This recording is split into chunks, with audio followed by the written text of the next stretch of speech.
Mounjaro travel and Zepbound travel. Avoid these disastrous travel problems with today's episode of Travel Hacks on Tirzepatide. After traveling to multiple states like Texas, California, Arizona, North Carolina, while being on Mounjaro and Zepbound on at the same time, and losing over 108 pounds the last 2.5 years, is figuring out travel problems, particularly with TSA.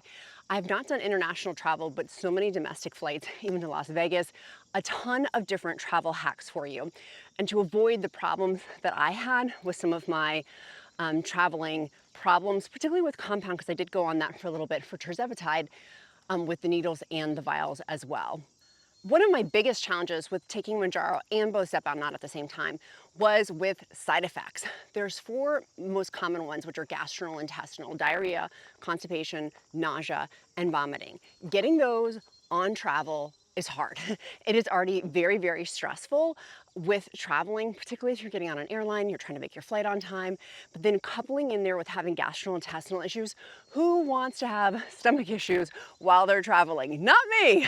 And so making sure you are well prepared and putting into your suitcase some things to help you if you do get diarrhea, if you do get constipation, if you do get nausea, if you do get vomiting. I keep in my little travel bag with me very, very easily just a little pack of things for constipation. I take magnesium to help with that. If I'm having diarrhea, I have electrolytes with me as well. And also if I'm getting like heartburn type things or acid reflux, I'll take Tums. Packing with me all of the preventative, like Pepto-Bismol, things like that, just to have in the little travel sample packets. And you save a ton of money by having to have them with you versus buying them at an airport or having to buy them at like a gift shop or something. Makes it less stressful. And my goal for you with this video is to make things less stressful. So tip number 1 for your Mounjaro travel hacks and Zepbound travel hacks: plan for having side effects. Particularly, and this is part of your planning, you want to pull up your calendar on day 2 and day 3. For me, peak appetite suppression, but also with that, having peak side effects with it too. Now by day 5, day 6, day 7, I have more appetite. For me, there's less appetite suppression, meaning I am hungrier. And typically at that point, my side effects do subside, but keeping in mind that you may get side effects while you're traveling, and that already with travel can already be stressful. Maybe you're traveling for work and that's stressful, or traveling for family, that can be stressful. So having your systems in place for the most common side effects: diarrhea, constipation, nausea, vomiting. Just pack them in a little Ziploc baggie for you in your carry-on bag to make sure that you've got everything all set just in case situations arise. You don't want to be having blowout diarrhea if you're in, say, rural Virginia like I am. My next travel challenge is planning when my shot time is. So say I have my shot date normally on Monday with my travels, and that's when I'm actually going to be traveling, either in a car, train, plane, automobile. I intentionally look at my planner to see, okay, when, and reverse engineer, when am I going to have side effects with those travel dates to correspond, to see if I can help move that a little bit.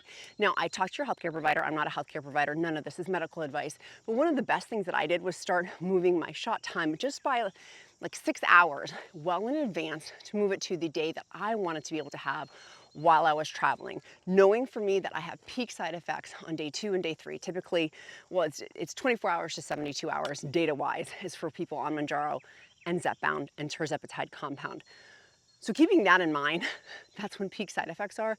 I don't want to have that when I'm stuck in a car, stuck on an airplane, having diarrhea while you're stuck on an airplane. No thanks. Like, moving my shot date in advance, that's why planning is going to work out really, really well for your favor, particularly with travel. Now, I have a few different options to get your Zepbound and Mounjaro, or insulin too, through TSA.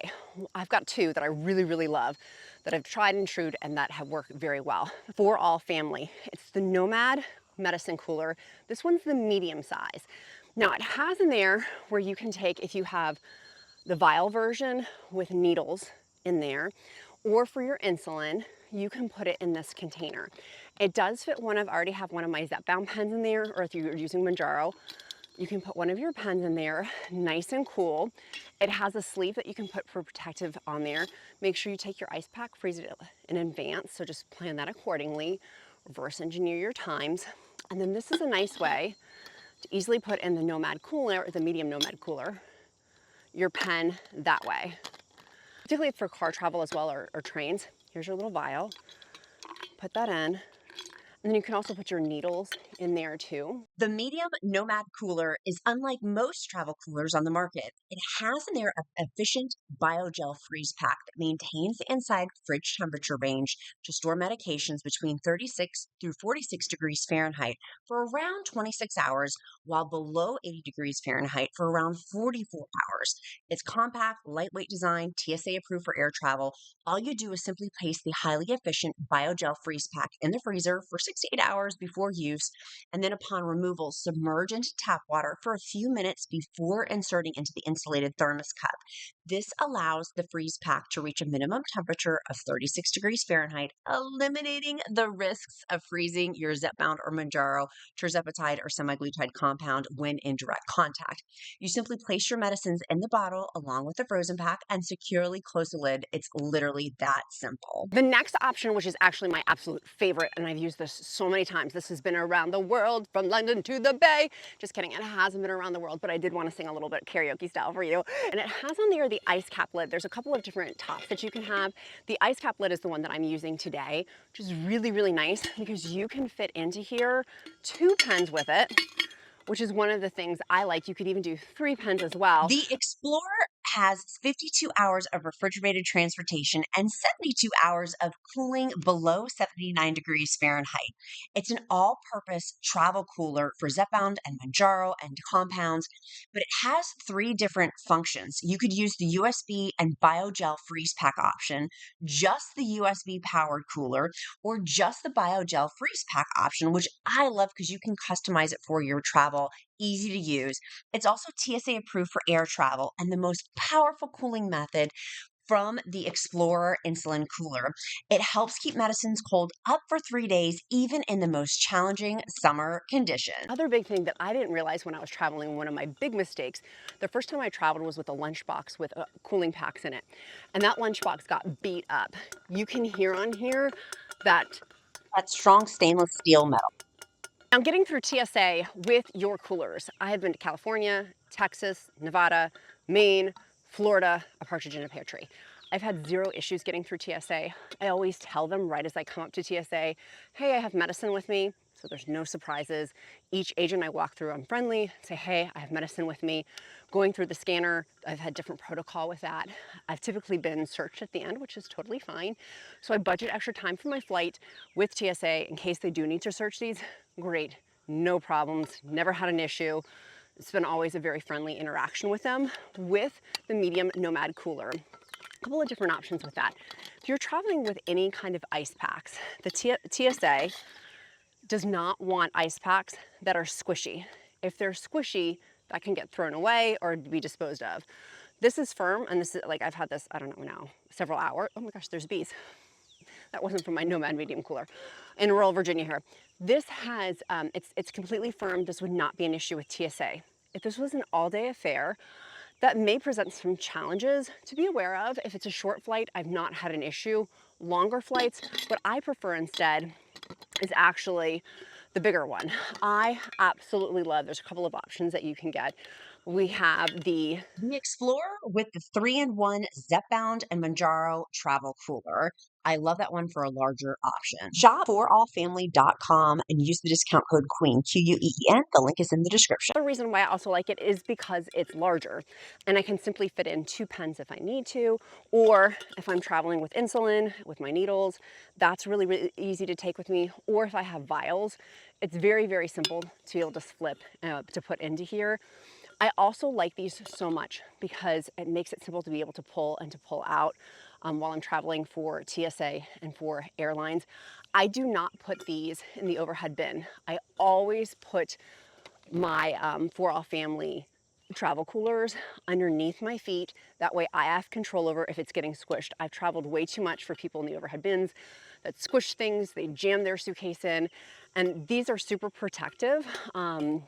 But I paid a lot of money for these pens. I actually paid over $15,000 to be on Mounjaro and Zepbound out of pocket. And so the pens do have glass on them. So I treat these like little bebes. I want to make sure I have them in the best, absolute best possible travel container. but also that when I'm traveling, that this stays with me and doesn't leave my side for potentially to get smushed. Not that it's going to do anything, because it does have that high quality, just to make sure everything is safe. National travel, I simply just bring my prescription with me in the actual Zepbound box. I shove it in my suitcase or in my carry-on bag that I have with me at all times. So I'm going through and I need to show the actual prescription from the box, you know, that rectangle label that comes on the box. I easily have it with me, even if it's just one pen.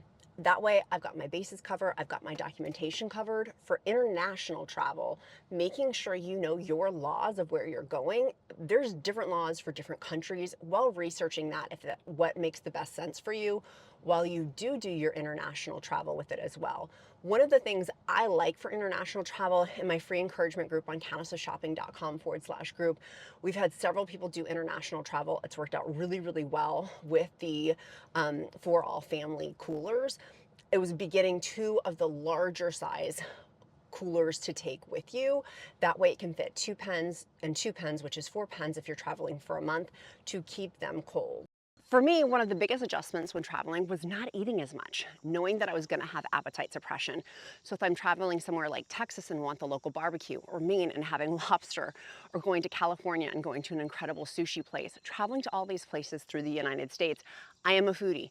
I love trying new foods. But guess what? With Mounjaro and Zepbound, I could not do that. And realizing when I'm traveling, my portions are much, much smaller. And usually I just get a to-go box, and I'll have that the next day for lunch. But that, with having lack of refrigeration, is not really an easy, typically speaking. My meals have changed. And so factoring that in, of I don't necessarily have control on my eating times as much, and on my food selection and food choices, particularly with the appetite suppression. So in my bag, just to have with me, I typically carry with me extra protein shakes. Now I can't get that through TSA, so it's the powder kind. You can't have liquids through TSA. And then having protein bars, and being cautious with protein bars, particularly in the summer heat, that it will melt. And so factoring that in, I don't want necessarily things getting squishy-wishy in my bag if it's melt season during hotter temperature traveling months as well. But the main thing with appetite suppression is food is gonna look different, meals are gonna look different. I thought that I could be a foodie and eat more foods like I used to. I love trying new cuisine. I love trying different local foods. And that really just was not the case in terms of massive quantity, very, very small portions with that too. And getting accustomed, like, that's just a mindset change. Simply just walking into vacation being like, I'm gonna focus in on other things besides food for this particular trip, particularly if it's also for work, focusing heavily on work. Now, disposal of pens is the next big challenge. What do you do with your pens, or if you're taking your insulin with your needles, or if you're using the vials? What do you do with these after travel? You're in a beautiful location, maybe you're in a rural area, or maybe you're in an urban area. What do you do with these after you end your travels and you've used them? I simply put them back into my 4ALLFAMILY travel coolers, and then I can dispose of them properly when I get back to my home. Different areas are going to have different regulations on that, so I wouldn't just dump these in your trash bucket at your hotel. That would not be good. Also, particularly like housekeeping, it says bodily fluids, body has touched, like your blood and your body and stuff. Like, don't do that. Don't leave that for housekeeping. Put it back. I just simply take it back with me. It's one of the easiest hacks that I found. When I get to my destination, I make sure that I probably put my pen into a refrigerator, or with my, if you're doing vials with them as well, put the pen into the vials into the refrigerator. I make sure that I do not put these near the back of the refrigerator. You know what happens at the back of the refrigerator? It's colder, and that could potentially freeze these. You cannot take, per Eli Lilly's instructions for Mounjaro or Zepbound, frozen pens. You have to throw it away. And paying all of this money for Solvay, I am not throwing this liquid gold out. So make sure when you put it in the refrigerator, it's near the front of the refrigerator to prevent freezing. Near the back of the refrigerator, it potentially can get frozen. I've had things freeze in there, and I certainly wouldn't want my medication to freeze. Next thing, when putting it into the refrigerator with your pens or with your vials, your Zepbound vials, making sure if there's children, elderly, if there's cognitive decline or cognitive issues of passengers, but people traveling with you. Be mindful of that. Be proactive to not put these pens anywhere where they potentially could get it. I have frequently and have been known to take a little travel cooler with me on vacation to put, if I have longer stays, which I have done, in like Airbnb type things, I just literally move a refrigerator into my room. So then that way children are not anywhere near my pens. Same thing with animals, if you have dogs or cats, but dogs travel with us, our dogs like to travel with us frequently, that they have no access to these pens. Children and other folks who potentially would misinterpret these pens, that they have no access to them, that they're safely away and in your hands, your eyes, for you only. I get asked a lot about the refrigeration of Zepbound pens and Mounjaro pens. It's technically, it can be unrefrigerated, the pens, Mounjaro pens and Zepbound pens, 21 days of no refrigeration. But here's the deal. I've paid over $15,000 for my Mounjaro pens and Zepbound pens the last 2.5 years of being on this medication. Why would I want to not have the most optimal, best state for my pens? For me, for literally not that extra money, to ensure that I have my travel cases with me, to make sure my pens are in the most optimum, perfect state, for me, it's well worth traveling with it to ensure properly, and traveling with it properly, to ensure that I'm not missing my dose, that I'm not having side effects because of missing my dose, but also that this pen is at optimal quality. I want to be taking the most optimal of this medication, and the optimal viable way to do that is to travel properly. It is so incredibly simple with 4ALLFAMILY coolers. I absolutely highly recommend. Some also say for Mounjaro and Zepbound travel, why don't you just skip a dose? Personally, I don't want to do that. I like being regimented. I like my schedule, but also it can lead to side effects. That can potentially lead to side effects that I would rather circumvent and avoid. And while you're traveling, make sure, particularly with the airlines and international travel, that your name matches on the prescription to your actual name. Make sure that that's very clear. The other tip that I have is getting on your calendar to see, okay, when is my next refill? Do you need to be in communication with your healthcare provider while you're actually traveling to make sure that your refill goes through? Whether you're on the Tirzepatide compound or if you're taking Zepbound or Mounjaro, do you need to put that in for your pharmacy? Do you need to allow, for me, I have to refill every 23 days to ensure that with shipping and things like that, if that is one of the things that you're doing with your pharmacy, that it arrives on time. And if I don't, that's going to screw up my future prescriptions. So making sure you're staying on top of your refills, even while you're on travel, figure that out in advance, that you actually do have your refill dates figured out and that you can do that. If you're getting your prescription shipped to your home, hire some neighborhood kid to get your pens or your vials or your compounds and bring them into your refrigerator. Don't just leave your packages out there. I know that you know that, but being mindful for deliveries that you have somebody there to pick them up for you so they're not staying in the say like sweltering heat or freezing cold temperatures. Again, the pens cannot get frozen. So being mindful of that in terms of when you're picking, when you're getting your medications, they are being shipped to you, that you're being thoughtful and mindful about those packages arriving at your house. One of the travel tips that I also like to remind with Zepbound and Mounjaro is not a tactile travel tip. It's actually on the emotional management piece of it. If you are traveling with other people, some people will not understand GLP-1 medication or GLP-1 weight loss. I have had that a lot, and I get a lot of questions about it. And typically, I welcome the questions. I know that some people are coming from a judgmental place and recognizing not everybody understands or is going to be as nice as the Countess of Shopping community is in my free encouragement group and in general. And so just recognizing some people just don't understand. If I do feel well prepared, that I have energy, I will educate. And if they're open to that, but if people are not open to it, I just kind of keep it very simple. I know so many of you have not told very many people you're on GLP-1 medication, and rightfully so. There's still a big stigma with obesity and morbid obesity. I get why not sharing that. So being mindful, some people just don't get it. And when I'm traveling, what's the intention? Is the intention there for work? I'm going to focus in on work. If the intention is for play and personal and vacation, I'm going to have fun.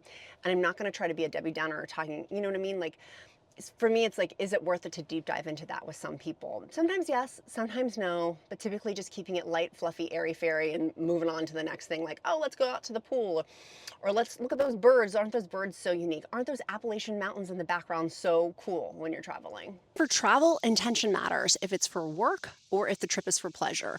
I like to be very intentional with that for my Zepbound travel and Mounjaro travel. For travel, for personal, for vacations, I'm gonna have fun.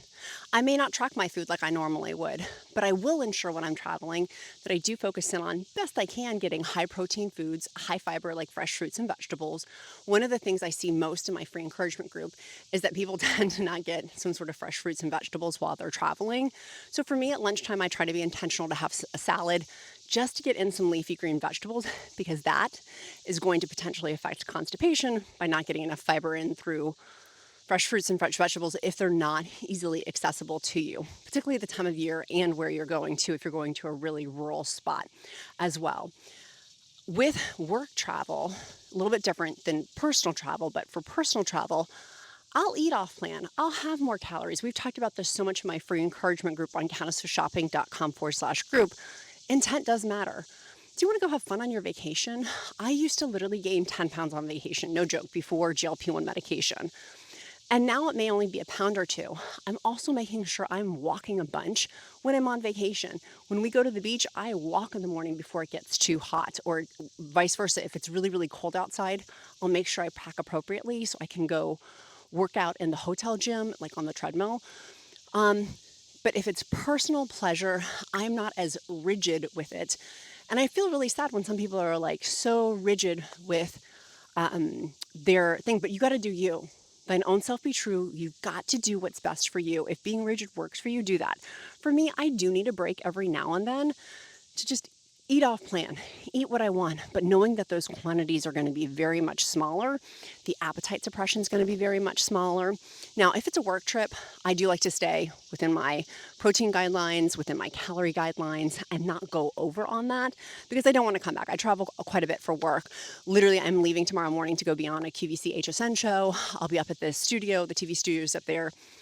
Honey, she can't have even 1 pound of puff because that shows up on camera for TV. The cameras are they make you look bigger than what you really are. And so with that, I am very regimented. I'll find up there's a Whole Foods grocery store, so I can go to their salad bar. I can find in advance and just do a little bit of research for work trips where I'm going to have my lunches, where I'm going to have my dinners. If it's a work trip where I don't have control over the meals, which frequently happens if I'm taking clients out or I'm on the client schedule, then I do the best I can. I do the best I can and know that I'm doing the best I can with that. But my appetite is going to be different. If I'm traveling with work people or other people that I don't see often for pleasure, I typically tell them, hey, I'm not going to eat as much, particularly if it's day 2 or 3 because of that peak appetite suppression. I'm not going to eat as much, and I don't drink. So you do you. I want you to have so much fun tonight, usually is what it is. I want you to have so much fun tonight. Please eat and drink whatever you want. This is what I'm going to have, but I don't want that at all to influence your food or drink choices. Yeah, that lets people off the hook. That lets them be able to enjoy themselves, them to be able to have. When I was at Oprah, when I was on the Oprah TV show, I was with a travel person, and my travel companion was like, let's get some champagne. I'm like, I'm not going to do that, but you do that. You do that. Particularly for GLP-1 medication with alcohol, you very well may feel differently, particularly putting on top of there if you're dehydrated from traveling, if you're tired from traveling, if you're stressed from traveling. But in general, alcohol with GLP-1s, because of the delay in gastric emptying, it can be a different feeling for you. You may only have one drink, and if you're out of your town and out of your element, being mindful of your surroundings, that you may feel differently after one drink than you normally would feel before GLP-1 medication, particularly if you have titrated up a dose. And being safe on that, ladies, too. If you're drinking alcohol and you're by yourself, being aware of your surroundings with that as well, super, super important. Accountability question of the day is, what are you doing today to move you closer to your goals? Tell me down in the comments below. And our emoji today is going to be an airplane. I do emojis of the day to get to know you better because I care. And seeing the pattern recognition of your name over and over and over will help me to get to know you. In addition, I will pray over you if you don't believe in prayer, uplift you in positive thought, as all are welcome at the Countess of Shopping table. Make sure you go to 4ALLFAMILY.